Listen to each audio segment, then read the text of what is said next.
Les pido a todos los asistentes que por favor tomen su lugar. Vamos a iniciar esta primera mesa de trabajo de este foro de Parlamento abierto.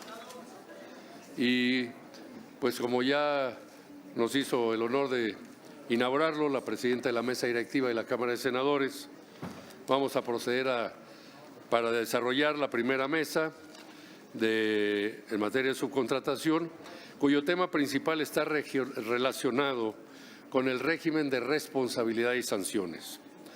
Antes de comenzar, quiero manifestar que por cuestiones de espacio se encuentran en el presidium los primeros 5 ponentes de esta mesa, que serán las siguientes personas: el doctor Óscar Ernesto Vela Treviño, subdirector general de Planeación y Finanzas del Infonavit; el doctor Carlos Romero Aranda, procurador fiscal de la Federación; el doctor Santiago Nieto Castillo, titular de la Unidad de Inteligencia Financiera; el licenciado Javier Treviño Cantú, director general de Políticas Públicas del Consejo Coordinador Empresarial; y la maestra Alejandra Zapata, directora general adjunta del Instituto Mexicano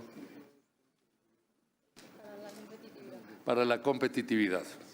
Muy bien, pues nada más decirles, posteriormente solicitaré, cuando terminemos con los ponentes, esperar un segundo para cambiar a la segunda parte de los otros ponentes de esta mesa y que pasen al presidium una vez terminada la presente.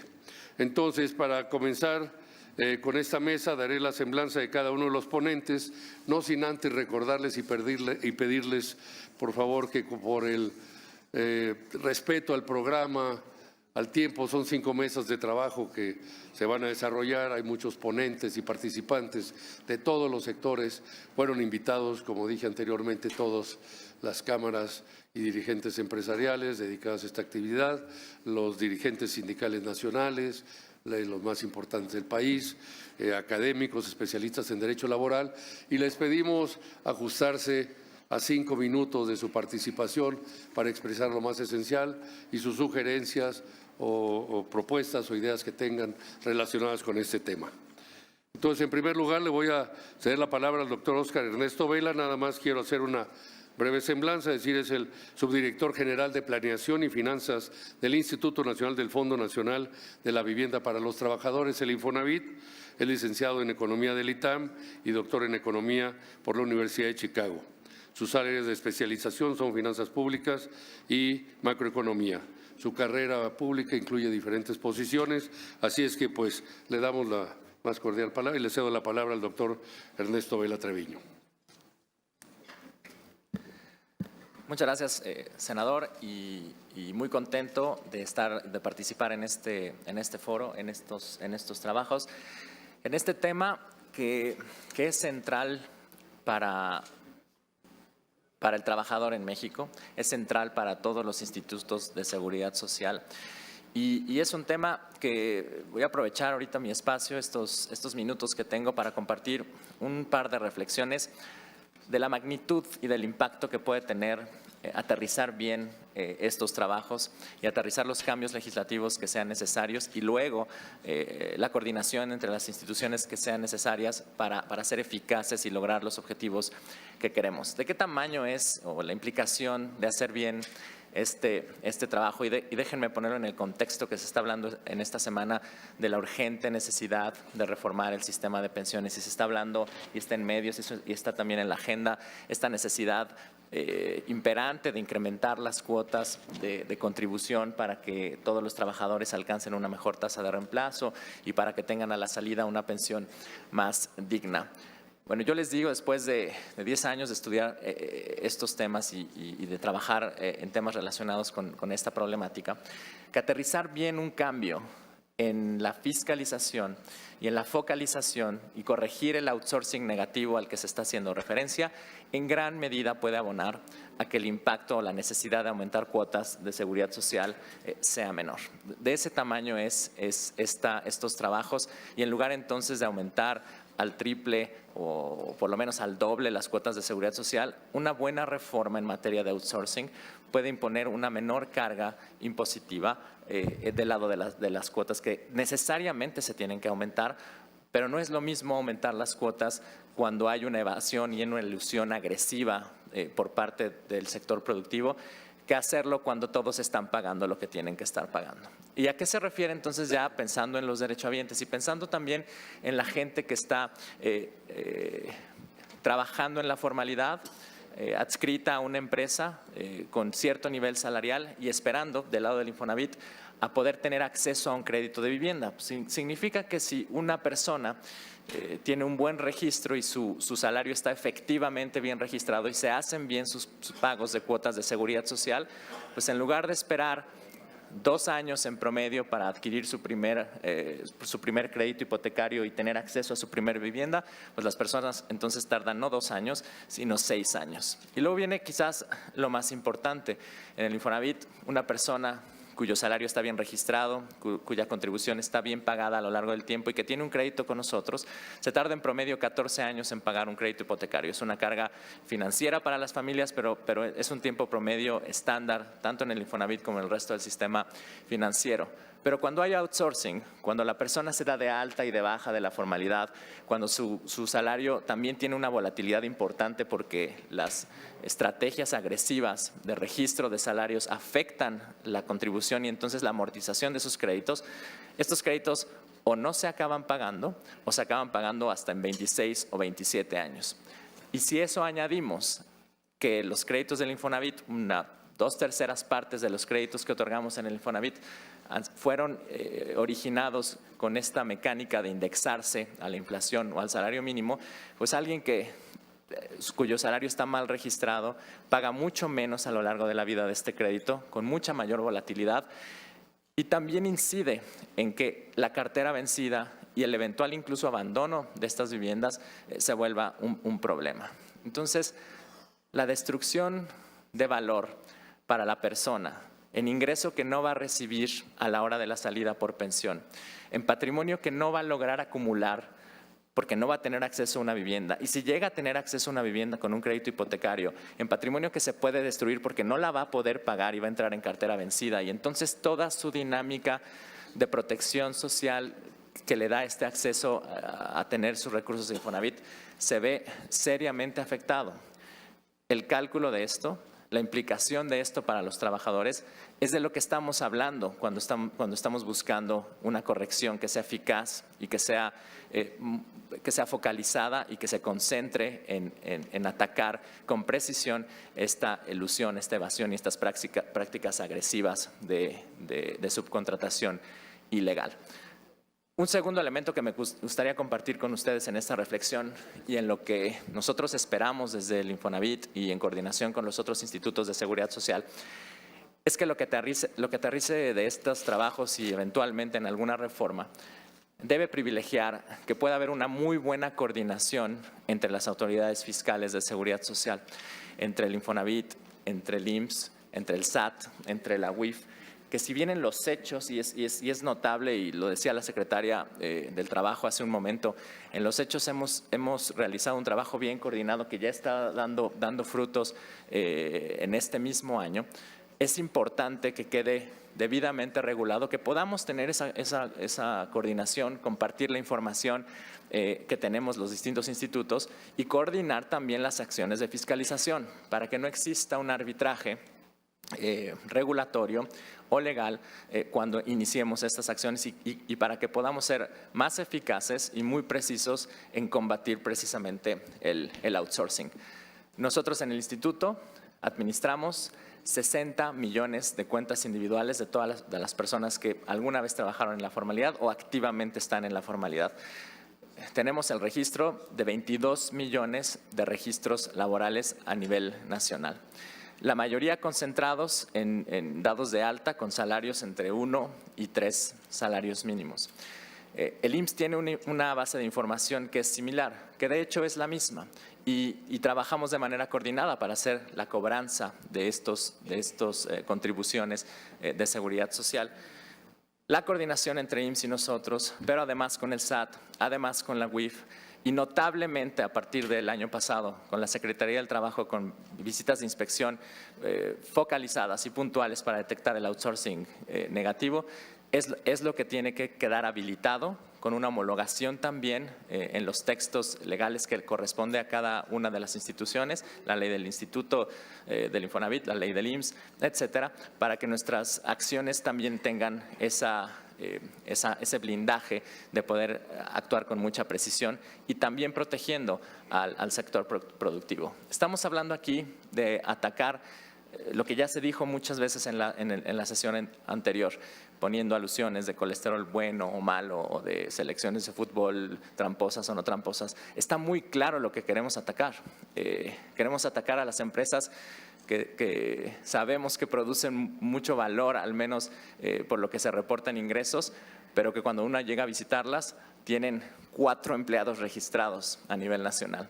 Eso es lo que queremos atacar y en eso no puede haber discordancia, no puede haber falta de acuerdos para que nos permitan avanzar con eso. Y sí tiene que ser de una manera muy transparente, muy clara y otra vez muy focalizada y coordinada entre las instituciones. Nosotros como instituto, el régimen de sanciones, el régimen de lo que podemos hacer, tenemos la opción de fiscalizar ese 5% de aportación que hacen los patrones en nombre del trabajador para la subcuenta de vivienda. Tenemos derecho de fiscalizar las amortizaciones de los créditos que los trabajadores en el sector formal hacen para pagar sus créditos hipotecarios. Y también, por cierto, tenemos derecho a fiscalizar, de acuerdo al propio artículo 50 del reglamento que nos rige, podemos fiscalizar al patrón como solidario del crédito hipotecario que tienen sus empleados con el instituto. Tenemos esas facultades escritas en ley. Es necesario trabajar en que la coordinación quede bien reflejada entre los institutos de seguridad social y para lograr los objetivos que queremos. ¿Sería cuánto, señor senador? Muchas gracias.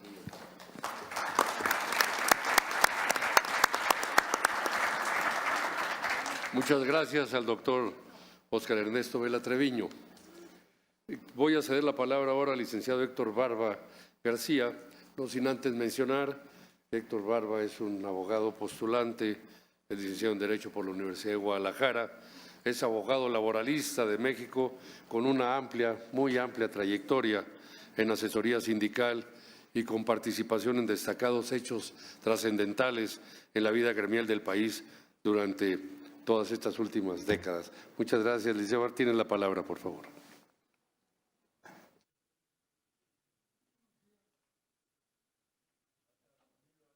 Sí. Muy buenos días a todas y todos. En primer término, agradezco al señor senador Napoleón Gómez Urrutia la deferencia que me ha hecho al invitarme a opinar sobre tan controversial tema, el cual en su discusión en nuestro mundo laboral ha cobrado gran importancia por su trascendencia en las relaciones colectivas e individuales de trabajo. La tercerización, como la denomina nuestra Ley Federal del Trabajo, fue reglamentada en la reforma de esta ley, operada en el año 2012, y fue ponderada por los supuestos efectos benéficos que generaría en la productividad, así como en las remuneraciones a los trabajadores por su trabajo. Mas la realidad ha sido contraria a estos proclamados efectos. En efecto, la mayoría de los casos, los trabajadores, mediante esta figura, han sido privados de sus derechos fundamentales a salario remunerador, a la seguridad social y a las prestaciones y condiciones de trabajo propias del trabajo digno, como lo garantiza nuestra Constitución, o decente, como lo procura la Organización Internacional del Trabajo. Mas cabe preguntarse, señores senadores, ¿es legalmente válido reglamentar la tercerización? O más claramente dicho, ¿esta nueva institución legal es constitucionalmente válida? Pues no lo es, porque la tercerización es inconstitucional y veremos cuándo y por qué. México se afilió a la Organización Internacional del Trabajo un 12 de septiembre de 1931. La OIT es, por cierto, la única institución tripartita de la Organización de las Naciones Unidas y fue creada en el Tratado de Versalles, que puso fin a la Primera Guerra Mundial, y en él se establecieron en su artículo 427 principios universales y esenciales en favor de los trabajadores, y en el primero de ellos se declara que el trabajo no debe considerarse meramente una mercancía o un artículo de comercio. La Organización Internacional del Trabajo se crea al amparo de dicho Tratado de Versalles, un 11 de abril de 1919, como organismo especializado de la Organización de las Naciones Unidas que se ocupa de los asuntos relativos al trabajo y a las relaciones laborales en el mundo entero. Dicho principio se ratifica en la Declaración de Filadelfia de la Conferencia Internacional del Trabajo de 1944, que establece y reitera que el trabajo no es una mercancía, declaración que también tiene rango constitucional en la OIT. Nuestra Constitución es reformada en 2011, expresándose en su artículo primero que en los Estados Unidos mexicanos todas las personas gozarán de los derechos humanos, entre ellos los laborales, reconocidos en esta Constitución y en los tratados internacionales en que el Estado mexicano sea parte, así como las garantías para su protección. Así, además de las tradicionales garantías sociales, se adicionaron las garantías convencionales, ambas en el ámbito constitucional. La tercerización en muchas de sus múltiples modalidades entraña que el trabajo se mercantilice y se convierta en una mercancía, y ello acontece cuando un empleador adquiere mediante el suministro de fuerza de trabajo que le proporciona a otra empresa dedicada a esa actividad comercial la obtención de la producción de bienes o servicios, objeto social de su negocio, que le resulta mucho más barata que la que tiene contratada colectiva o individualmente, la que es desplazada por la fuerza de trabajo tercerizada que opera subordinada al patrón suministrado, con la consecuente afectación a quienes les corresponde desarrollar la materia de trabajo necesaria para la producción de bienes o de servicios.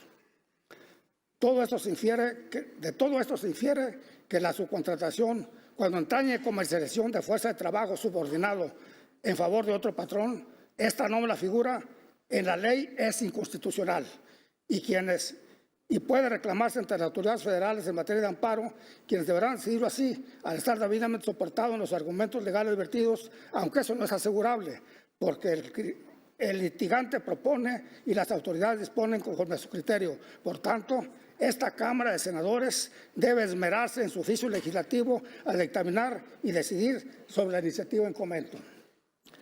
Así entonces, tal reglamentación debe contemplar y condicionar que si el trabajo tercerizado se utiliza para obtener la producción de bienes o servicios objeto de la empresa en cuestión, esta debe ser solidariamente responsable con la tercerista del cumplimiento de los derechos laborales a cargo de esta tercerista y también del cumplimiento de los derechos laborales a cargo y también del cumplimiento de los derechos laborales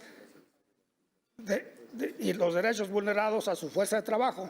Además, los consejos de administración y sus gerencias en ambas empresas deberán soportar las multas y otras penalidades que les resulten de sus evasiones fiscales, así como del fraude a la ley cometido por comerciar con la fuerza de trabajo, lo que es ilícito que sea objeto de contrato alguno, sin olvidar que los terceristas más grandes son empresas transnacionales muy acaudaladas por el negocio negro que explotan en nuestro país y en otros. Gracias por su atención.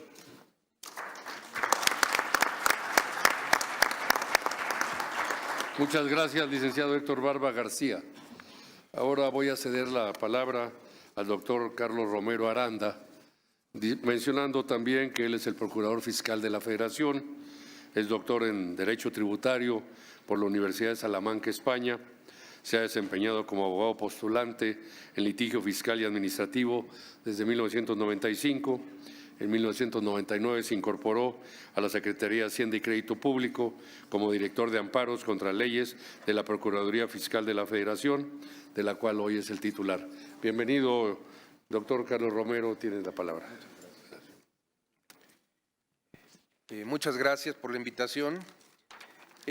Para ser breve, quisiera nada más hacer un pequeño preámbulo de exactamente qué debemos de entender por el outsourcing ilegal para efectos fiscales. El outsourcing es aquel por medio del cual el patrón denominado contratista ejecuta obras o presta servicios con sus trabajadores bajo su dependencia a favor de un contratante, ya sea persona física o moral, la cual fija las tareas de contratista y lo supervisa en el desarrollo de sus servicios o la ejecución de las obras. Esto ha sido cuestionado precisamente porque este esquema surgió para efectos de no pagar PTU y en otros casos para efectos fiscales para minimizar ilegalmente el pago de cuotas obrero-patronales y minimizar la carga fiscal. Un tema importante que tiene el actual contratante de servicios a partir de este año es que tiene que llevar a cabo una retención del 6% del impuesto al valor agregado para poder hacer deducible el comprobante que le den. ¿Por qué? Porque nos encontramos con un fenómeno que la tercerización ilegal utilizaba el esquema de factureras, con lo cual al momento que cobraban el IVA no lo pagaban. Y ese IVA que no pagaban lo compensaban o declaraban como si realmente lo hubieran pagado y lo compensaban contra impuestos sobre la renta retenido a los trabajadores. Para evitar que no se pagara ese impuesto, se determinó el poner una retención del 6%. ¿Qué obligaciones tienen los contratantes para poder hacer deducible el comprobante? Bueno, de entrada, el tener el listado de todos los trabajadores, los comprobantes fiscales de los salarios, la declaración del entero de las retenciones, el pago de cuotas del IMSS y sobre todo la retención, el haber realizado la retención del impuesto al valor agregado. ¿Qué nos encontramos con esto? Bueno, pues al encontrarnos de que muchos de los esquemas que manejaban las outsourcings ilegales era un esquema de factureras, pensando también como una vertiente de simuladoras de operaciones, el año pasado se aprobó la reforma fiscal de empresas fantasmas, con lo cual se equipara delincuencia organizada, la defraudación fiscal, pensando en este tipo de esquemas, el 3 o más personas que en forma permanente y reiterada llevan a cabo actividades ilícitas, como en este caso lo es el llevar servicio de outsourcing ilegal. Esto es, que constituyen empresas fantasma, con testaferros, con personas de escasos recursos, con domicilios fiscales en covachas o en lugares que no tienen una operación propia de la prestación de un servicio, cuyo único objeto es defraudar al Fisco Federal, defraudar al IMSS, defraudar al Infonavit y esconder la relación laboral. No hay más. Entonces, ¿qué nos encontramos con esto? Nos encontramos con delitos por outsourcing ilegal que se dan por deducciones falsas, por indebido acreditamiento del IVA, por omisión en el pago de contribuciones federales, por retener y no enterar impuestos sobre la renta, cuotas de seguridad social del IMSS y del Infonavit. Esto en su conjunto nos lleva a la defraudación fiscal equiparable a delincuencia organizada. ¿Quién cae en ese supuesto? Todas esas empresas que se dedican al outsourcing ilegal. Entonces, hay que tener cuidado con ese tema. Pero también el que compra el servicio, el que contrata el servicio de outsourcing, también podría caer en un delito contra la seguridad nacional. Si el monto de lo defraudado es arriba de 7.8 millones de pesos. Es decir, por un lado puede equipararse a delincuencia organizada el que da el servicio, pero también puede dar o caer en el supuesto de delito contra la seguridad nacional el que contrate el servicio. ¿Esto qué implica? En ambos casos, prisión preventiva oficiosa. Entonces, sí hay que tener mucho cuidado. Nosotros exhortamos en estos temas a que simplemente, independientemente de las reformas que en materia laboral pudiera haber, en materia fiscal, que cumplan con sus obligaciones. Quien cumple con sus obligaciones fiscales ante el SAT, ante el IMSS, ante el Infonavit, y quien cumple con sus relaciones laborales y obligaciones patronales, no tiene de qué preocuparse. El que lleva a cabo actividades de outsourcing ilegal tiene de qué preocuparse porque puede ser considerado una facturera y en ese caso una actividad contra la delincuencia organizada. Puede ser considerado el que contrata uno de estos servicios como un delincuente que atenta contra la seguridad nacional. Entonces hay que tener mucho cuidado. El que está dentro del marco de la ley no tiene problema. Y aquí desgraciadamente no cabe el error, son 7.8 millones de pesos. O sea, el que contrata este servicio ya sabe que no está cumpliendo al 100% con sus obligaciones, porque es la manera como se vende el servicio. Yo te voy a hacer que pagues lo menos posible y te voy a ahorrar cuotas de seguridad social, te voy a ahorrar impuestos. Entonces, creo que es un riesgo innecesario. Creo que el marco legal para atacar estos delitos fiscales ya lo tenemos. Estamos abiertos a lo que resuelva al final de cuentas este honorable Congreso de la Unión sobre los temas en materia de tercerización, y sobre todo laborales. En materia fiscal nosotros ya tenemos herramientas para poder atacar a través de la UIF, a través del IMSS, a través del Infonavit, a través de la Procuraduría Fiscal y a través del SAT, todos estos esquemas. Entonces, nosotros exhortamos a que cumplan con sus obligaciones fiscales, que se porten bien nada más. Muchas gracias.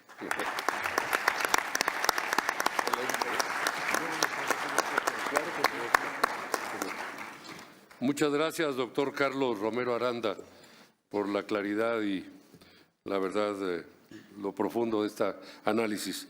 Voy a ceder ahora la palabra al doctor Santiago Nieto Castillo, titular de la Unidad de Inteligencia Financiera, la UIF de la Secretaría de Hacienda y Crédito Público. Es doctor en Derecho por la Universidad Nacional Autónoma de México, especialista en temas electorales y de combate a la corrupción. Ha ocupado, entre otros cargos, el de magistrado electoral regional de la Sala Regional de Toluca, del Tribunal Electoral del Poder Judicial de la Federación y titular de la Fiscalía Especializada para la Atención de Delitos Electorales, FEPADE.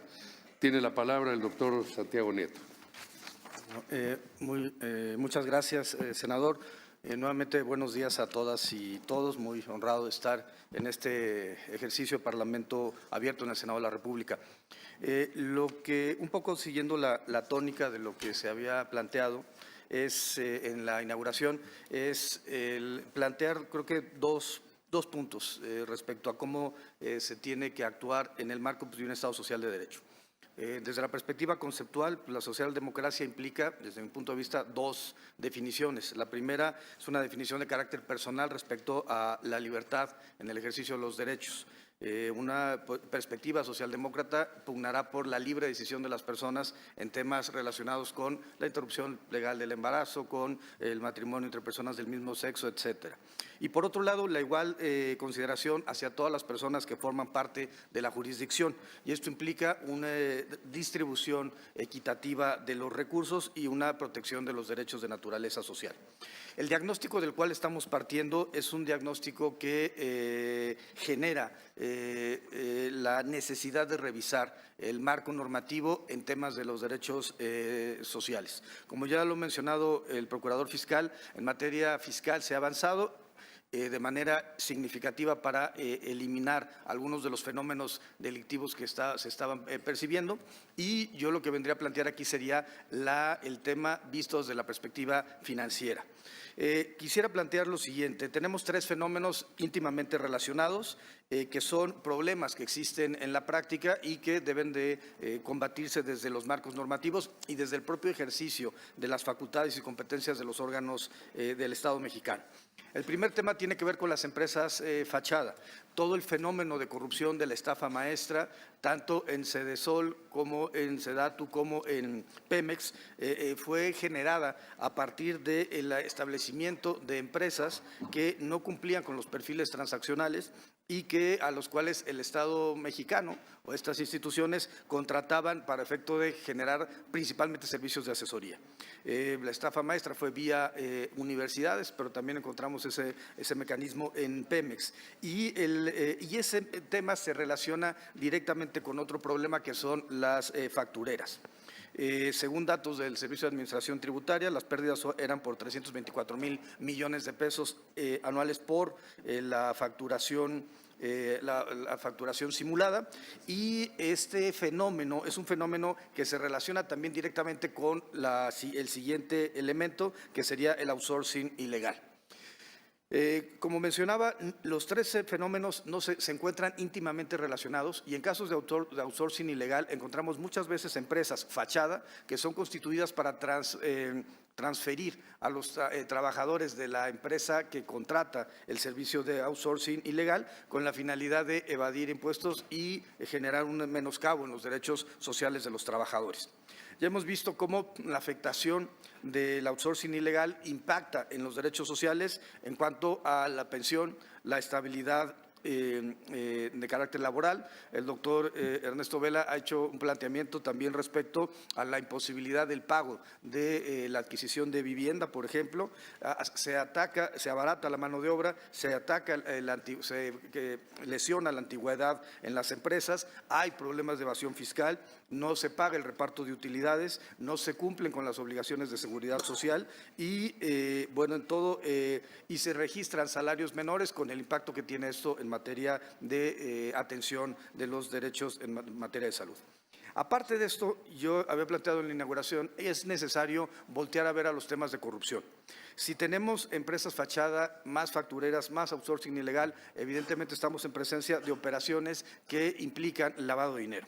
El lavado de dinero es las operaciones con recursos de procedencia ilícita, implica la introducción al sistema financiero o a las actividades vulnerables de dinero que es obtenido de manera ilícita. Y aquí la ilicitud provendría de precisamente la generación de empresas fachada que desviaran los recursos públicos, la generación de factureras, operaciones simuladas que, como ha explicado el procurador fiscal, implican ya en este momento un delito equiparable a la delincuencia organizada, y finalmente pues la afectación de los derechos de naturaleza social y la defraudación fiscal vía el outsourcing ilegal.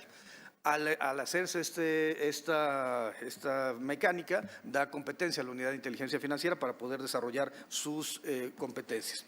Hemos planteado una metodología de la investigación en dos vías. La UIF puede trabajar desde una perspectiva reactiva a partir de las solicitudes que generan, en este caso, el Instituto Mexicano del Seguro Social, el Infonavit, bueno, ya un segundo, un minuto nada más, etcétera, la Procuraduría Fiscal, etcétera. Y por otro lado, a partir de nuestro modelo de riesgo, se analizó la información de los sujetos relacionados con outsourcing ilegal vigentes en enero de 2020 y encontramos 3.070 reportes de operaciones inusuales detectadas por el sistema financiero. De ahí se tiene información que pudiera convertirse en casos en 84 y 42 registran calificaciones mayores a 6 en el modelo global. El modelo global implica que la Unidad de Inteligencia Financiera, a partir de un modelo de riesgo, analiza la información de los casos que son reportados por el sistema financiero y se le pone una calificación que va de 0 a 10 puntos. Cuando estamos en presencia de los 10 puntos, estamos en una actividad que pudiera ser mucho más cercana a la posibilidad de que el caso fuera un caso de lavado de dinero. Y sobre eso tenemos 9 casos con 8 y 9 de calificación, 11 casos con 7 y 8 y 22 casos. Estos casos van a ser presentados ante la Procuraduría Fiscal, ante el Servicio de Administración Tributaria, para poder desarrollar casos conjuntos, como se ha mencionado aquí. ¿Por qué? Por los casos que hemos encontrado. Pongo solamente como ejemplo. Primero, tenemos casos de farmacéuticas que recibieron por adjudicación directa el sexenio pasado 98,000 millones de pesos y presentan pérdidas fiscales por 400 millones de pesos. Una de dos, o son los peores empresarios del mundo o es un tema de facturación apócrifa, de operaciones simuladas para disminuir, mejor dicho, aumentar de forma ilícita los gastos y así no pagar impuestos. Segundo tema, tenemos grupos que son verdaderamente expansivos respecto a distintas conductas y distintas materias. Creemos que esta parte también es una parte que se tiene que regular en razón de que muchos de estos grupos lo que terminan haciendo es generando empresas fachada y factureras para efecto de cumplir con los contratos que tienen en la subcontratación ilegal. Y nada más pongo un caso para cerrar. Tenemos empresas que financieramente reciben 300 millones de pesos en depósitos, 973 millones de depósitos a personas morales, 970 millones de retiros, envío de 41 millones de dólares a China, Hong Kong, Estados Unidos, cheques interbancarios por 138 millones de pesos, pero comparten domicilios con 32 personas físicas y morales y fiscalmente declaran en ceros. Es decir, ¿cómo se genera esta realidad? Pues a partir de los mecanismos de outsourcing ilegal que tienen que ser combatidos. Cierro con esto. La metodología que se ha desarrollado, ya se comentó aquí, es con el IMSS, con la Procuraduría Fiscal, con el SAT, con la Secretaría del Trabajo, con Infonavit, para poder revisar a los clientes y, por otro lado, revisar a las empresas que están generando el mecanismo de outsourcing ilegal. Digamos, en una mecánica inductiva y en una mecánica deductiva para terminar con esta problemática que afecta los derechos de los trabajadores en México. Finalmente, creemos que hay un tema de discusión importante y es el congelamiento de cuentas. Creo que es factible que pues, las empresas que se encuentren listadas por el SAT en el 69B también sean investigadas y se ejerzan las facultades del congelamiento de cuentas para que no sigan utilizando esos recursos que han sido ya detectados como de operaciones simuladas. ¿Cuál es el camino?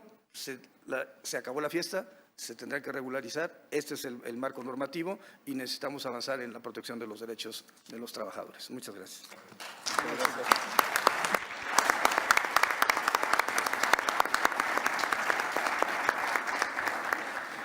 Muchas gracias, doctor Santiago Nieto. Creo que ha sido muy ilustrativa toda esta información y esta claridad y precisión de su intervención también.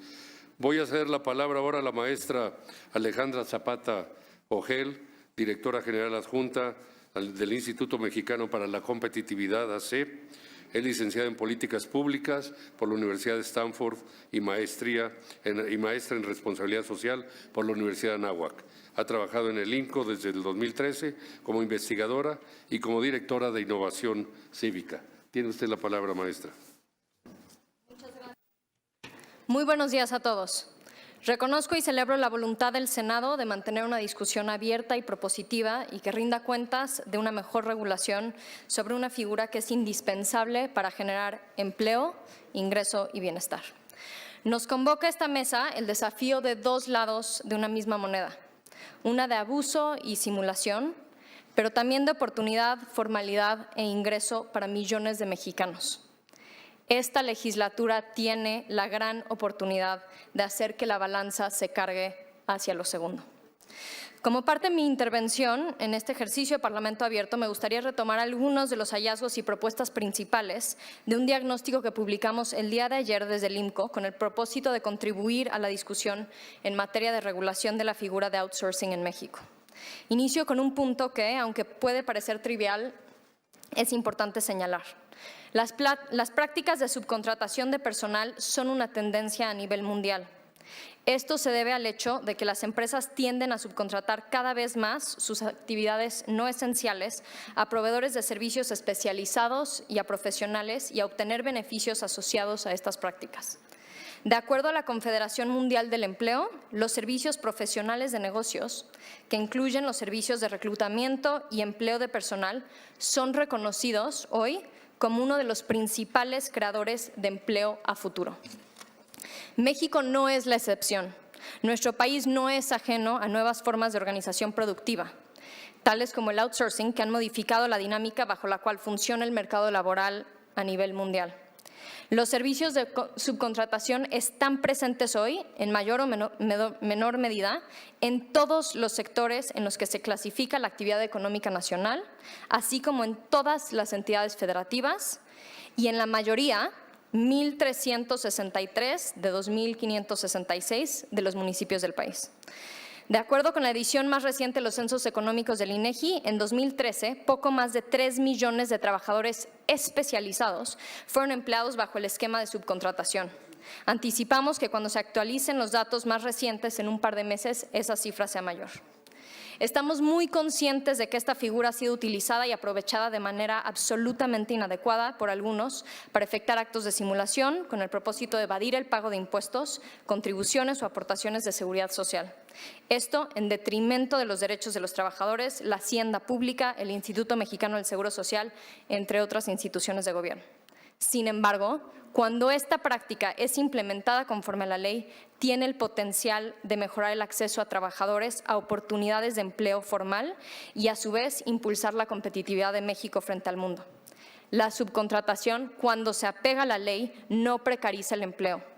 Datos de la Asociación Mexicana de Empresas de Capital Humano, AMECH, muestran que, en promedio, trabajadores contratados bajo esta figura en las empresas en las que participa la MECH ganan más que el 68% de los trabajadores trabajadores mexicanos.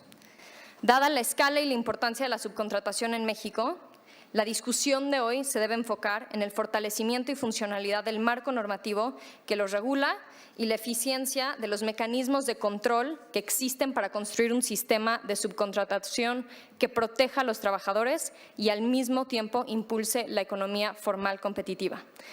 En este estudio identificamos una serie de retos y una serie de propuestas también. Primero, mayor coordinación interinstitucional. Crear una comisión intersecretarial conformada por la Secretaría de Trabajo y Previsión Social, el Servicio de Administración Tributaria, el Instituto Mexicano del Seguro Social, el Instituto del Fondo Nacional para la Vivienda para los Trabajadores, la Comisión Nacional del Sistema de Ahorro para el Retiro, entre otras, que contenga como objetivo la inspección y vigilancia sobre el cumplimiento de contratistas y contratantes de sus obligaciones en el régimen de subcontratación.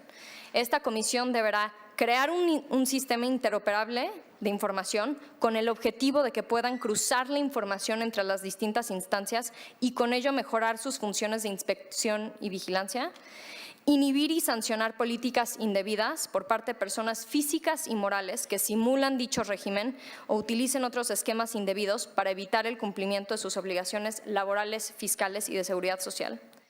Establecer un programa de verificación conjunta a contratistas y contratantes para constatar que estén cumpliendo sus responsabilidades. Enfatizar un monitoreo permanente. Se requiere crear un mecanismo adecuado que valide el cumplimiento a través de una certificación de la regulación existente en materia de subcontratación y las empresas que están participando. Y por último, generación de información. Faltan datos.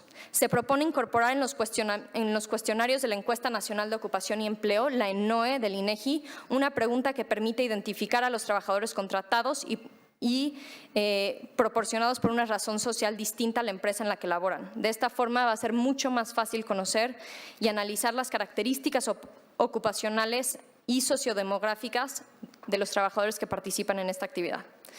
En el IMCO celebramos que este tipo de reformas se puedan discutir de manera transparente y abierta entre todos los aquí presentes.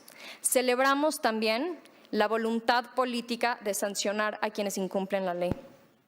Si la subcontratación garantiza el respeto de los derechos de los trabajadores, con base en una correcta reglamentación e implementación, este mecanismo tiene el potencial de impulsar la economía formal, aumentar la competitividad del país y eficientar el funcionamiento del mercado laboral.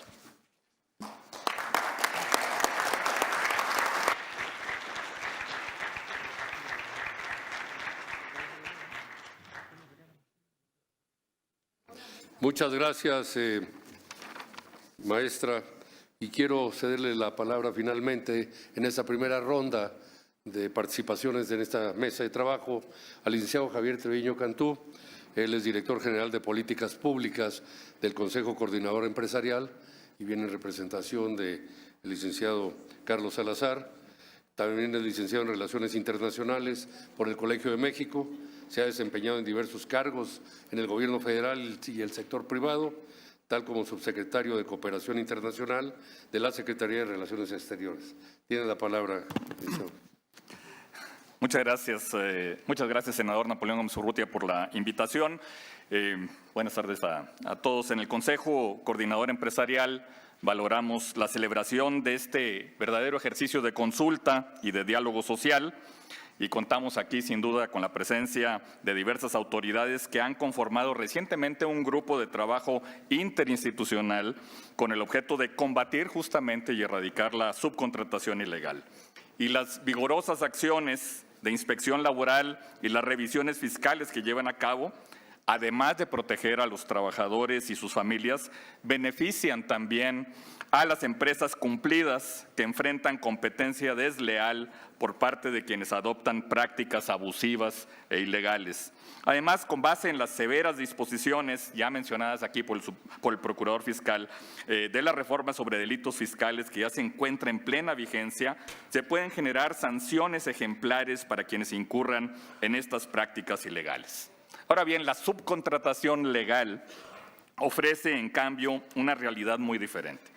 Según un estudio presentado recientemente por investigadores del Colegio de México, pues representa casi el 25% del personal remunerado total de las empresas y está muy arraigada en algunos sectores de la economía, como los servicios financieros, transportes, industria electrónica y de computación, medios de comunicación, minería, aeronáutica, la industria automotriz, entre muchos otros.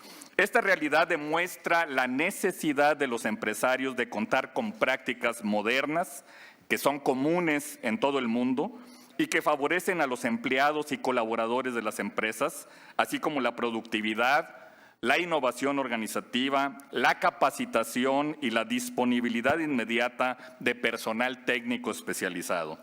Hoy en día, las empresas necesitan modelos de capacitación que permitan disminuir las brechas entre las habilidades que los jóvenes adquieren en las escuelas y las que se requieren en el mercado laboral. Y generalmente a este tipo de trabajadores se puede acceder mediante las empresas serias dedicadas a la subcontratación legal. A través de esta se accede a personal calificado de forma inmediata y los empleados cuentan también con esquemas de prestaciones laborales que resguardan su salud, su patrimonio, fomentan su desarrollo profesional y les dan seguridad en el empleo, disminuyendo así de forma muy importante la rotación laboral, un fenómeno que afecta a las empresas y reduce su productividad. Por otro lado, para las empresas extranjeras que deciden establecer operaciones en México o bien para los nuevos empresarios mexicanos, los servicios de subcontratación constituyen un medio para dar cumplimiento a todas las disposiciones laborales y fiscales en materia de contratación de personal, disminuyendo el riesgo de incumplimientos y sanciones, sobre todo considerando la legislación tan compleja que existe en México. La regulación establecida actualmente en la Ley Federal del Trabajo no ha terminado todavía de ser implementada a cabalidad y no debería reformarse algo que aún no ha sido probado y medido. ¿Qué se necesita entonces? Que el gobierno, junto con las empresas formales de subcontratación y el sector patronal, colaboremos para realizar una adecuada implementación de la legislación vigente, con algunas precisiones, evidentemente, que podrán mejorarla, como la de establecer, por ejemplo, un registro de empresas de subcontratación. Es importante discutir ampliamente las ventajas y desventajas de las reglas que se propusieron aquí para frenar el uso de la subcontratación. La discusión creo que se ha centrado principalmente en un falso argumento de que es causa de la precarización del empleo. Sin embargo, hay pocos estudios formales todavía que analicen el fenómeno y aún menor es la información de las dependencias públicas para describir y caracterizar de forma clara los servicios de tercerización y su impacto en la economía y en los trabajadores. Sin un análisis profundo del fenómeno, la regulación propuesta podría poner en peligro numerosas fuentes de empleo. Según las estimaciones mencionadas, existen más de 4.5 millones de trabajadores que en el 2018 se emplearon bajo este modelo en el sector formal de la economía. Una regulación altamente restrictiva conllevaría inevitablemente efectos nocivos en la economía. No solo se perderían empleos, también se pondrían en riesgo los ingresos por exportaciones, ya que sectores como la industria automotriz, la aeroespacial, la electrónica, el sector minero, hacen un uso extensivo de esta forma de contratación.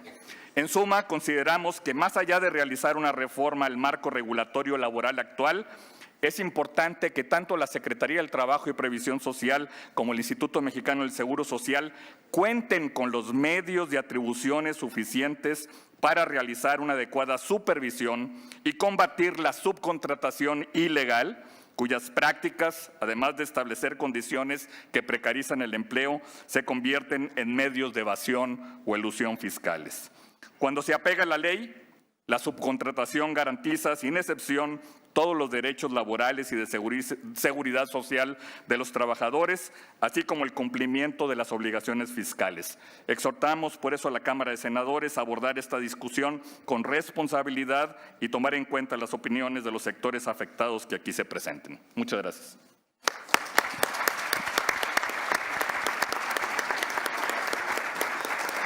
Muchas gracias. Con esta última intervención cerramos la primera etapa de la primera mesa de trabajo. Voy a pedir a hacer un cambio en la mesa de trabajo para que suban los siguientes participantes en esta mesa y despedir a los interesantes, no sin antes agradecerles su valiosísima aportación con sus ideas y propuestas. Gracias.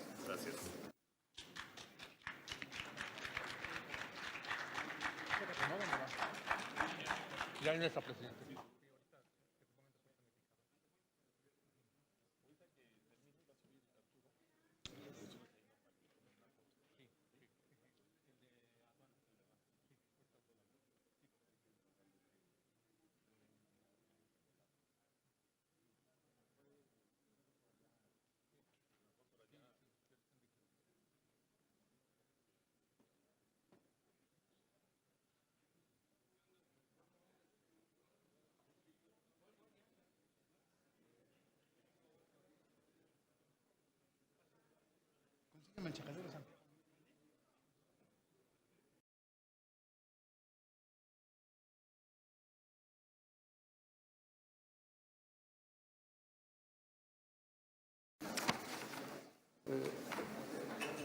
Juan Manuel. Es en el orden que están aquí, ¿verdad? Primero. Sí, así es. Muy bien. Ella ya no. Sí, correcto. Muy bien, pues vamos a dar la palabra al licenciado Francisco Cervantes Díaz. Él es presidente de la Confederación de Cámaras Industriales de la República Mexicana, CONCAMIN. Es licenciado en Administración, empresario mexicano con más de 20 años con experiencia en el desarrollo de negocios estratégicos de alto impacto, tecnología, inversión y relaciones públicas nacionales e internacionales. Tiene la palabra el licenciado Francisco Cervantes y gracias por acompañarnos.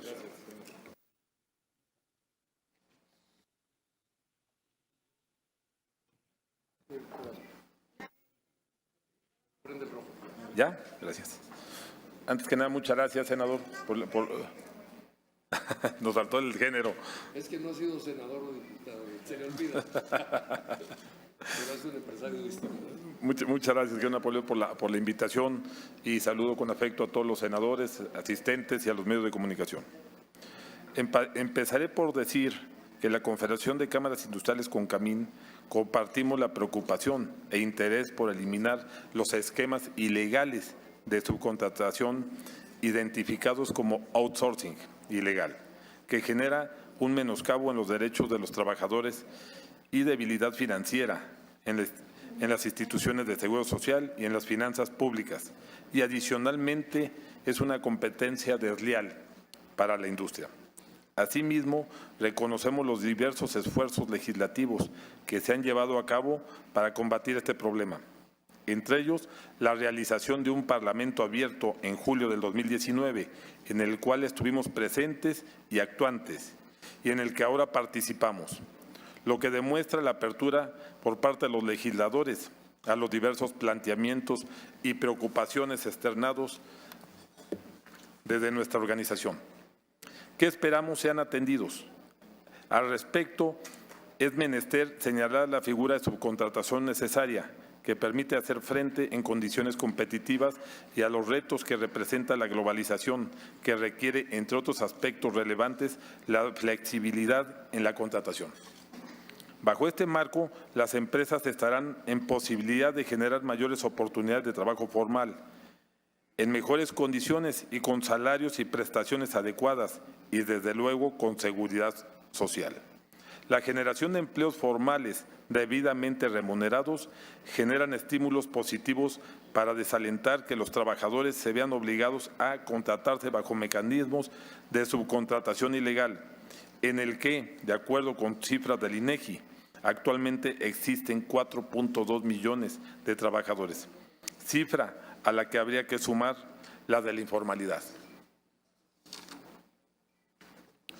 En este sentido, y con ánimo de contribuir a la construcción de instrumentos legales que atiendan la realidad imperante, quisiéramos referirnos a ciertos aspectos que se deben de atender. Número 1.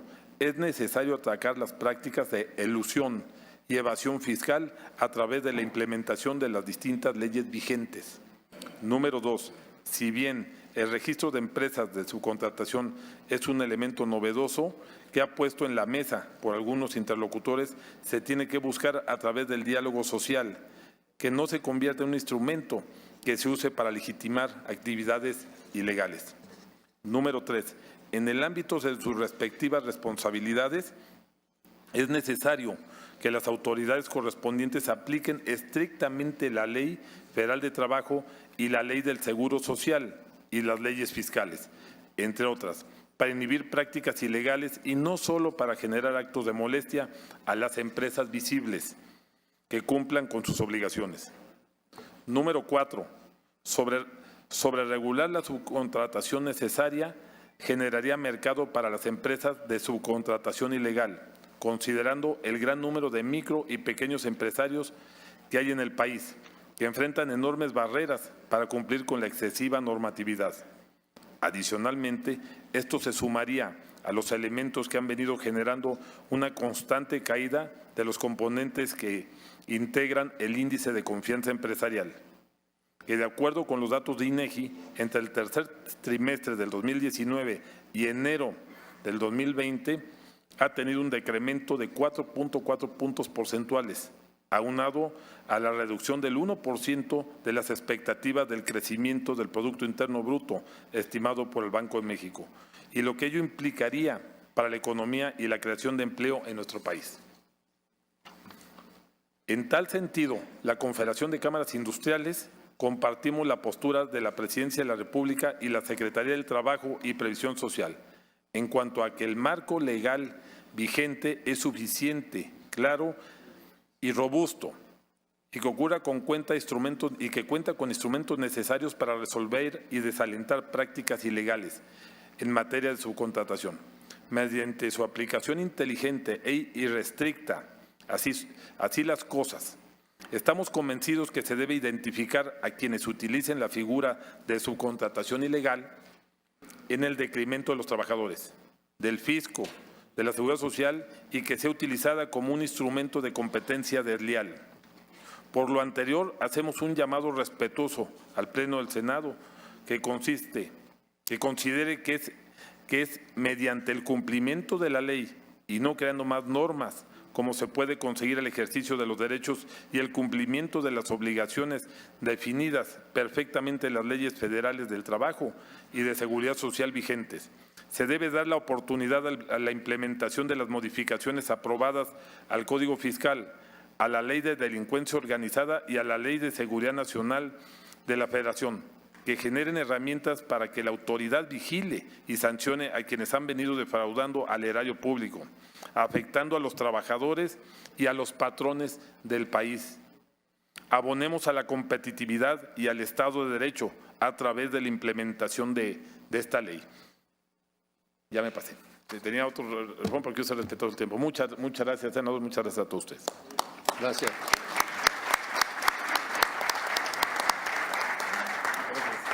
Muchas gracias al licenciado Francisco Cervantes por su participación también. Voy a ceder la palabra ahora al doctor Elías Micha Saga. Él es director general de Talentia, doctor por la Universidad de Oxford, especializado en topología diferencial y algebraica. Se ha desempeñado como director general adjunto de Desarrollo Regional del Consejo Nacional de Ciencia y Tecnología. Tiene la palabra, doctor Elías Micha.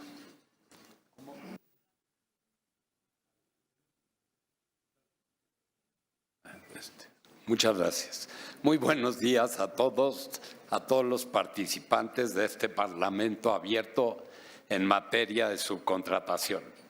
Quisiera comenzar por agradecer a nombre de Talentia MX la invitación a este Parlamento abierto y por hacer un llamado a todos los aquí presentes y en especial a los legisladores y legisladoras que nos escuchan para dejar asentada la enorme responsabilidad ante el asunto que hoy nos convoca, la subcontratación y un posible cambio en su regulación en la Ley Federal del Trabajo. La subcontratación responsable y profesional, que reconoce plenamente las relaciones laborales, respeta los derechos de los trabajadores y cumple con la ley, ha probado ser una ayuda inestimable para la creación de empleos formales y el desarrollo nacional. Dejemos que los datos hablen. Este régimen laboral abraza a más del 40% de los empleos formales en nuestro país. Cerca de 8 millones de mexicanos son subcontratados, entre los cuales hay más de 2 millones de jóvenes, cerca de 4 millones de mujeres y más de 1 millón de madres solteras. Por si fuera poco, el 33% de los trabajos formales creados en los últimos 7 años han sido por medio de outsourcing legal. La firma del TEMEC apunta a un sano proceso de integración de las condiciones de trabajo en América del Norte.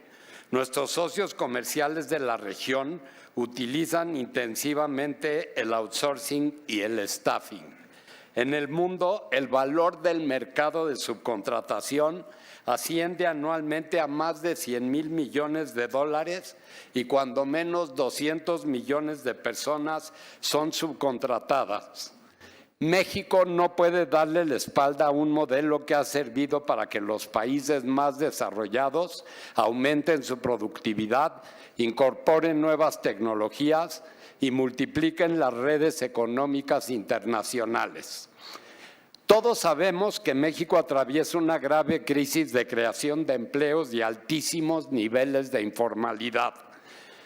La informalidad significa ilegalidad, baja recaudación fiscal, falta de seguridad social y, en los casos más extremos, delincuencia. La informalidad es la verdadera precarización.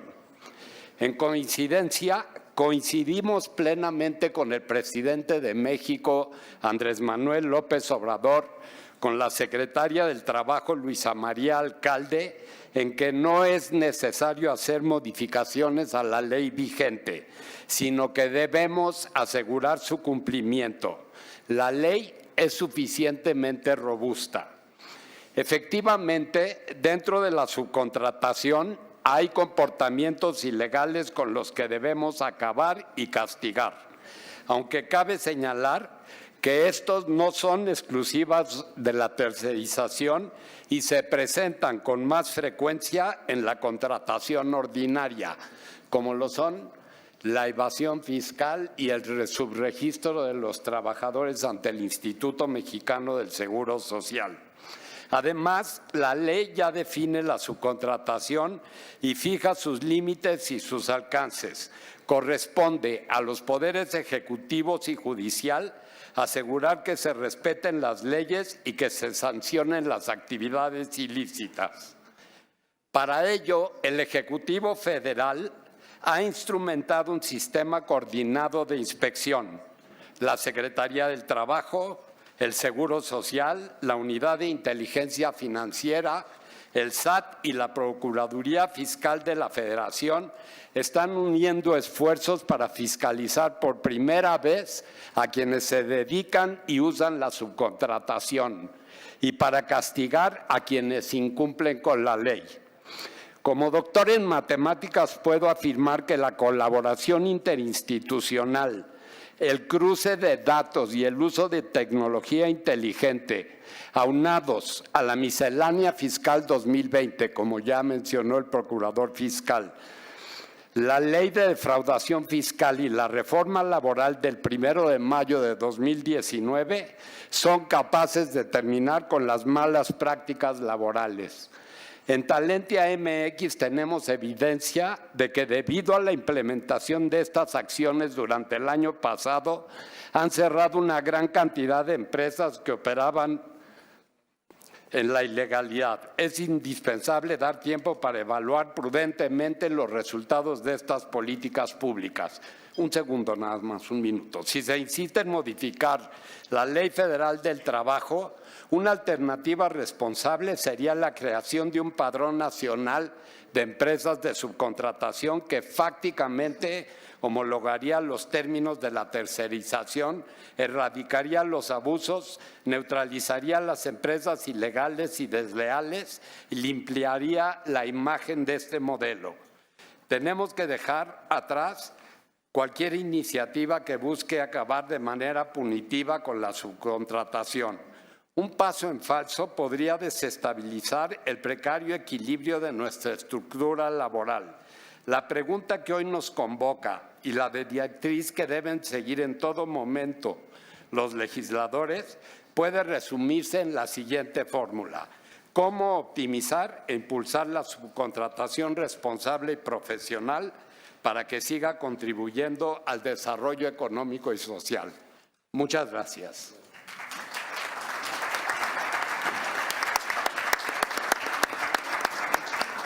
Muchas gracias, doctor Elías Micha Saga. Tiene la palabra ahora el licenciado Héctor Márquez Pitol. Él es director de Desarrollo Comercial y Relaciones Institucionales de Manpower México. Es licenciado en Administración por la Universidad de La Salle.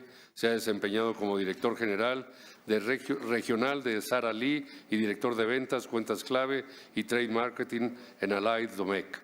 Tiene la palabra el licenciado Héctor Márquez, por favor. Muchas gracias. Gracias por la invitación. Y bueno, número uno, tengo una presentación aquí que tendré una copia. Muy bien, muchas gracias. Y voy a tratar de cumplir con el tiempo. Nosotros desde la trinchera, no de una academia ni de otra institución, sino de los que vivimos realmente este tema todos los días, porque tenemos miles de trabajadores subcontratados en un outsourcing legal. Me permito exponer algunos temas, aunque todo lo que han expuesto esta mañana se me hace súper completo. Número uno, tenemos que decir que estamos respaldando completamente que se vaya en contra del outsourcing ilegal y que sí se hagan modificaciones a la ley, porque hoy como está no es suficiente, dado por qué estamos aquí. Si fuera suficiente, no tendríamos ni por qué estar aquí. Entonces, mientras no estén con todas las palabras lo que es outsourcing ilegal y que quede prohibido, los abogados muy listos, sobre todo de las compañías que hacen el outsourcing ilegal, seguirán diciendo lo que no está prohibido está permitido. Y, por lo tanto, ese es el primer tema, apoyar completamente la reforma. En otro de los temas es importante, les estoy pasando por ahí una hojita. Este año hice un tweet que yo pensé que, como siempre, no iba yo a tener nada de likes. Y pues, sorprendentemente, recibí cientos de likes. Y entonces lo imprimí, se los estoy pasando. También aquí a mis compañeros de mesa se los dejo. Y ahí vienen exactamente cuáles son las diferencias. Puse 5 diferencias entre el outsourcing legal y el ilegal. Para hacerlo positivo, lo puse cuál es el legal. Y bueno, uno es facilísimo. En el outsourcing legal, al empleado le mandamos su recibo de sueldo completo y viene timbrado por el SAT. Ahí vienen todas sus prestaciones y todas sus deducciones. Obviamente ustedes irán pensando en el ilegal, pues no, ¿verdad? Si es que recibe un recibo, viene nada más con una parte de su sueldo. Al trabajador se le tiene que elaborar un contrato individual de trabajo como empleado. En el outsourcing ilegal lo que hacen es, si es que le dan contrato, le dan un contrato por honorarios, un contrato por todo lo que quieran, o según el mecanismo como le vayan a pagar. Ahora se paga hasta con acciones, ¿verdad? O sea, la ingeniería financiera está muy, muy, muy amplia. El empleador tiene que dar de alta en el IMSS y en el Infonavit a sus trabajadores con el sueldo real. El acta constitutiva de los que nos dedicamos a hacer este trabajo dice con toda claridad, y nuestra alta en el SAT, que nos dedicamos al servicio de subcontratación de personal. El del outsourcing ilegal lo niega, no lo tiene, se dedica a otras cosas, son despachos, son etcétera. Nuestra factura detalla el servicio de outsourcing y se desglosa y se retiene el IVA y se detalla el impuesto sobre nóminas, porque en el ilegal hasta eso se quedan con el 2 o 3% de nóminas porque facturan servicios de cualquier cosa y así pueden inclusive salvarse de ese impuesto. Casi concluyendo, es muy importante que quede entonces en nuestra Ley Federal de Trabajo prohibidas las actividades de outsourcing ilegal, porque lo que no está prohibido está permitido. Frenar al outsourcing ilegal no es suficiente el que esté señalado en otras leyes los temas de penales, sino que realmente también en la Ley Federal de Trabajo se prohíba la evasión, ejemplificando, detallando todos los modos de evasión. Yo sé que es muy difícil en una sola pasada el que quede todo arreglado, pero en la medida en que se vaya además todos los años dándole más vuelta a la tuerca, es como lograremos controlarlo. Se requieren reglamentos laborales que verifiquen que no hay evasión ni malas prácticas, sobre todo las 5 que les acabo de dar en ese papel. Y bueno, la evasión y competencia desleal nos ha llevado en el país a una serie de malas prácticas. Parecería que solo el tema laboral se aísla, pero no. y que solo nos perjudica a los que nos dedicamos al outsourcing legal. Realmente perjudica a todas las empresas. Este domingo, en el sermón que escuché en la misa, el sacerdote hablaba de todos los problemas de ilegalidad y le preguntó a unos niños, dime un ejemplo de algo ilegal, de algo que tú veas que…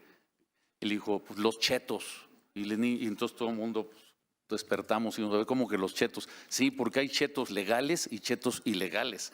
No sé si los han visto por ahí. Entonces ya di otro ejemplo hoy de más. Muchas gracias. Muchas gracias.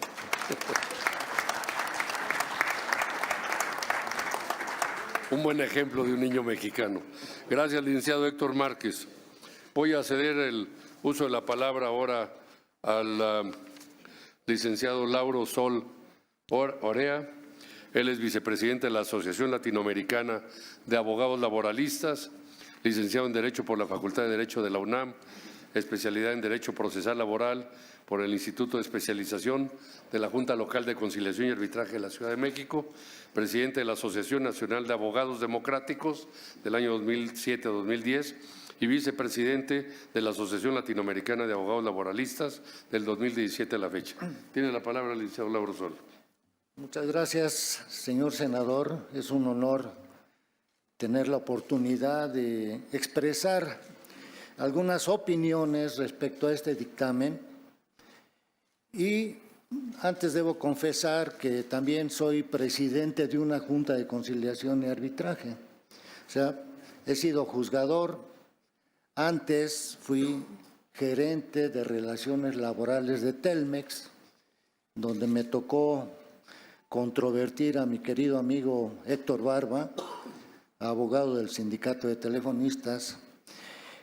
Y esta actividad mía profesional me ha dado la oportunidad de visualizar el mundo del trabajo desde los 3 puntos de vista principales.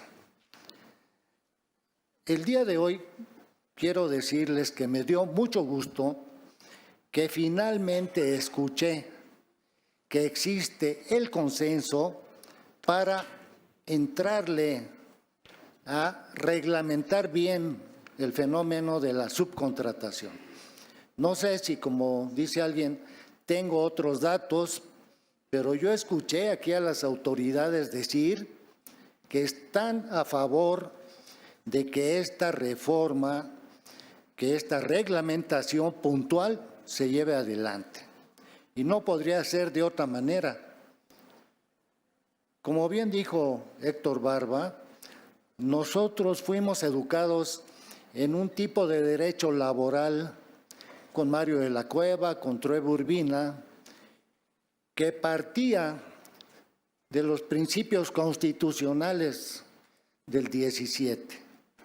Fundamentalmente el principio de la estabilidad en el trabajo, como base, como fuente de todos los demás derechos. Si no hay estabilidad, no hay antigüedad, no puede haber sindicalismo. Precisamente el outsourcing es el veneno de todos esos derechos, sin discusión. Y me voy a permitir disentir de la abogada y doctora que estaba en este lugar antes que yo, que dijo que las empresas de outsourcing pagan mejor que las empresas a sus trabajadores. Eso yo creo que al 101% de los que estamos aquí nos consta que no es así. No solo ganan menos, sino que qué provecho tendría. No solo ganan menos, sino que no tienen ninguna condición mínima de trabajo. No tienen categoría, no tienen un lugar de trabajo, no tienen estabilidad, no pueden tener derecho a la sindicación. Qué malo que sean 8 millones, no sé, 5 millones, los compañeros trabajadores que estén subcontratados. Qué malo. Legal o ilegal, qué malo. La gente que viene, por ejemplo, de un outsourcing legal como Manpower, no puede estar en el sindicato de los trabajadores de la empresa. No pueden. No pueden tener un lugar fijo de trabajo.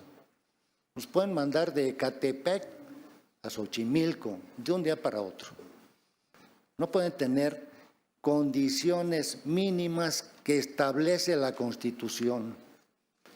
Desde luego, los abogados antiguos, como Barba y yo, nos formamos en la idea de los derechos básicos del trabajador, partiendo de la estabilidad. Muy bien, la realidad, la globalización, el liberalismo nos rebasó.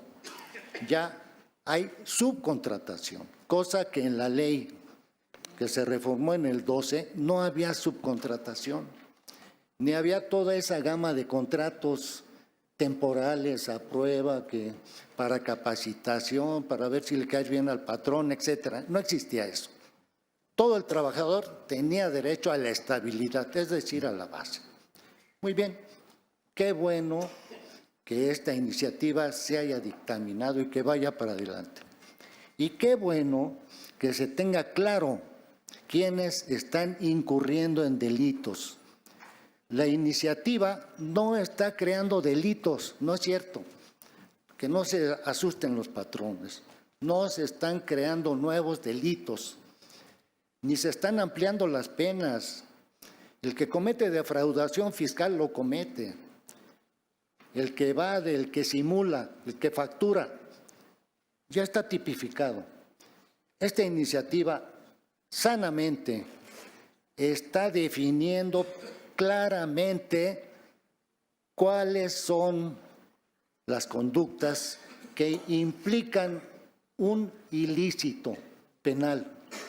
El tipo ya existe, la pena ya existe, como dijo, creo que, no recuerdo, pórtense bien, es cierto. Qué bueno que la iniciativa vaya para adelante y que nos defina claramente quién se porta mal. Muchas gracias. Gracias.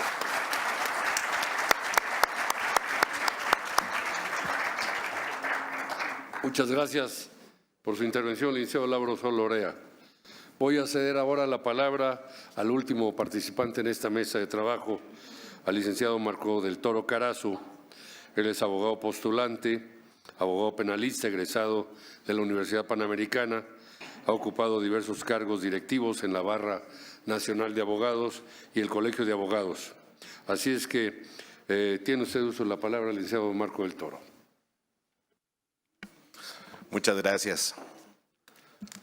Muy buenas tardes a todos, muchas gracias por la invitación y entraremos de lleno en materia.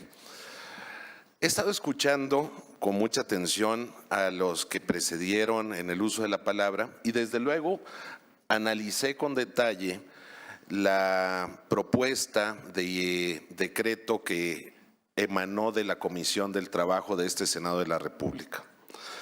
Me sorprenden algunas cosas. La primera es que parecería, y por qué no usar el término de alguna manera hasta cínico, el que se diga que se representa el outsourcing legal pero no se quiere la reforma, que diferencia con plena claridad cuál es el ilegal del legal.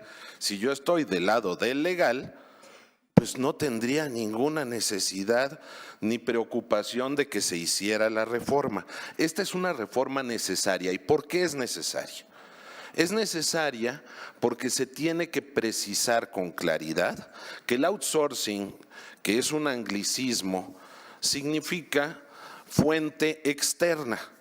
Es decir, una empresa, un centro de trabajo recibe especialistas en determinadas ramas que no son la parte esencial del negocio para efecto de que lleven a cabo un trabajo especializado o temporal que justifica la necesidad de la contratación de esa empresa. Pero en México, como siempre somos, todo esto cambió y se hizo el outsourcing a la mexicana. ¿Y cuál es el outsourcing a la mexicana? es: transfiero a todos mis trabajadores a una empresa externa de outsourcing y con eso, ¿qué me clavo? El PTU. Como primera medida, le privo a los trabajadores y reto a que cualquier laboralista que esté aquí presente pueda sustentar que no es el propósito principal de esas subcontrataciones, es quitarle a los trabajadores su PTU. Segundo, al margen de ello, luego se hizo todavía más a la mexicana. Entonces surgen ya los modelos en donde le devuelven a algunos empresarios hasta por fuera dinero, constituyendo operaciones de lavado de dinero. Los delitos, se ha dicho en la prensa y se ha dicho mal, que esta reforma que se propone es retroactiva, que hay aplicación retroactiva de la ley. Absurdo. Ese planteamiento no lo comparto, lo rechazo por una simple razón, porque aquí lo que se habla es de aplicación de la ley en el tiempo y en el espacio. La Suprema Corte, a través de la teoría de componentes de la norma que excelsamente incorporó en jurisprudencia obligatoria, establece cuándo aplica una norma, y más bien aquí habría ultraactividad. ¿Qué significa esto? Si yo soy un outsourcero que simulé operaciones en el año 2018, incluso conforme al 15A vigente hoy, no están inventándose los delitos ya estaban. Entonces, ¿qué delito se le aplica? El que estaba vigente en 2018. Si entra en vigor la reforma a partir del año 2020, esperemos en los próximos días o meses, se aplicarán aquellos delitos que estén vigentes al momento de los hechos. Entonces no tenemos un tema de retroactividad en lo absoluto. Ese argumento es tan falso como decir que la ley de amparo nueva, que derogó a la ley de amparo anterior, es inconstitucional porque en su artículo transitorio establece que aquellos delitos contra la ley de amparo que se cometieron antes de la reforma y derogación de la misma ley, seguirán aplicándose la ley derogada. Eso dice el artículo transitorio, y así esa fórmula legislativa se ha utilizado en muchas leyes. De ahí que yo concluiría de que la reforma no es desde luego retroactiva. Lo que sí creo que es fundamental insistir es que no podemos caer en estos falsos discursos de cuál es el bueno y cuál es el malo. Pues todos dicen que son buenos. Pues ¿quién se va a parar aquí a decir que es del outsourcing malo? Pero sí lo son. ¿Y por qué lo son? Lo son porque piensen en un trabajador que cada año lo están cambiando de empresa outsourcera, que no genera antigüedad, no tiene derechos sindicales, no se le paga el PTU, muchas veces se le priva de los beneficios de seguro social, tan dañado hoy en México y con falta de cuotas. Incluso se le engaña al trabajador diciéndole, bueno, pero es que estás recibiendo un poco más porque no te estoy quitando para las cuotas. Es más, te estoy dando la posibilidad de seguros médicos privados. Imagínense una empresa outsourcera que tiene unos 300,000 trabajadores y que se acerca a una aseguradora y le dice, dame un seguro de gastos médicos para 300,000 personas. ¿De cuánto creen que sea la comisión que se llevan? Millonaria. Entonces es el negocio redondo. Han surgido nuevos ricos en México a raíz del fenómeno del outsourcing, eso no hay ninguna duda. Ya hasta en medios de comunicación quieren intervenir. Esto me parece que es un abuso, que sí es un hecho que México tiene que frenar. Y sí se requiere de esta reforma, porque la ley como estaba no deja algunas ambigüedades. Esta es una ley precisa, exacta, necesaria, no viene a incorporar delitos. Hay una parte del artículo 5º transitorio que quisiera comentar y que es interesante. Dice el artículo 5º transitorio, para aquellos empresarios que hayan hecho una mala práctica, en donde dedujeron falsamente facturas, por ejemplo, derivadas de outsourcing, o omitieron el pago con los del PTU, se les da 180 días para que se regularicen sin caer en ninguna sanción penal. Imagínense la derrama que eso puede ser para el país. Y si no lo hacen, pues pueden judicializarse las acciones penales que no se están inventando. Ya lo dijo Santiago Nieto, ya lo dijo el procurador fiscal, eso ya existía, nada más que no se hacía. Y también hay que ser sensatos y reconocer una cosa. En los gobiernos pasados, el outsourcing se dejó crecer porque hubo muchos políticos involucrados en la protección de estos esquemas. Y por consiguiente, hoy hablar de lavado de dinero no debe de escandalizar, ni mucho menos debemos de escandalizarnos porque se diga que hay que pagar el PTU. Bueno, pues esa era una obligación legal de años. El que se haya simulado por años no justifica, como si fuera fuente ovejuna, el que se haga el impago de los trabajadores de esas obligaciones. Si lo que quieren discutir es el PTU, ese es un debate diferente al del outsourcing. Me parece cínico el decir, no debe de haber reforma al outsourcing, porque si se hace la reforma nos va a impactar en un PTU que estábamos acostumbrados a robárnoslo, porque no hay otra palabra, porque existía en la ley. De ahí que yo considero desde una perspectiva penal que lo que se requiere hoy y lo que requiere urgentemente de este país es de Estado de Derecho. Y el dejar normas huecas y que fácilmente puedan interpretarse o sean de dudosa aplicación no conviene. Hoy lo que conviene es hacer una reforma para esta figura de outsourcing o subcontratación sólida, porque si bien es cierto, alguien decía, es que la Ley Federal del Trabajo ya es muy robusta. No, está muy gruesa. Robusta, lo que se requiere de robusto para efecto de la Ley Federal del Trabajo es aclarar cuál es el legal y cuál es el ilegal. Y entonces ahí se sabrá con mucha claridad, y es una gran herramienta el hacer esta reforma para la UIF, para la Procu Fiscal, porque ahí sí van a poder identificar, mira, este está del lado de los malos, este está del lado de los buenos. Y con eso terminaría yo mi participación. Muchas gracias.